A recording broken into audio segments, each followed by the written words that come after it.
তাই যদি কারো সাথে দেখা হয়, প্রথমেই তাকে তুমি সালাম দিও। তারপরে ডান হাতে মুসাফা করে ভালো মন্দের সব খবর নিও।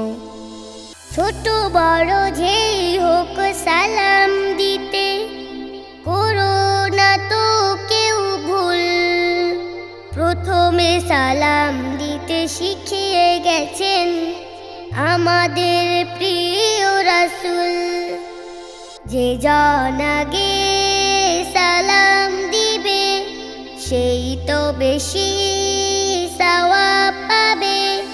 যে জন আগে সালাম দিবে সেই তো বেশি সওয়াব পাবে।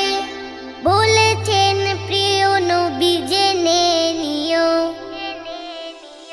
সালাম দিও আগে সালাম দিও, সালাম দিও আগে সালাম দিও।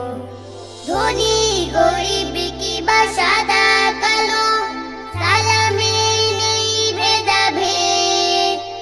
সালাম মানেই হলো শান্তি, যেন মুছে যাবে মনের ক্লেদ।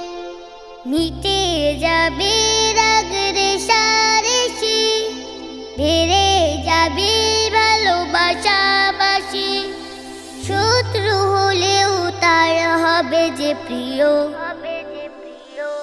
সালাম দিও আগে সালাম দিও, সালাম দিও আগে সালাম দিও, সালাম দিও আগে সালাম দিও, সালাম দিও আগে সালাম দিও, সালাম দিও আগে সালাম দিও, সালাম দিও আগে সালাম দিও, সালাম দিও আগে সালাম দিও।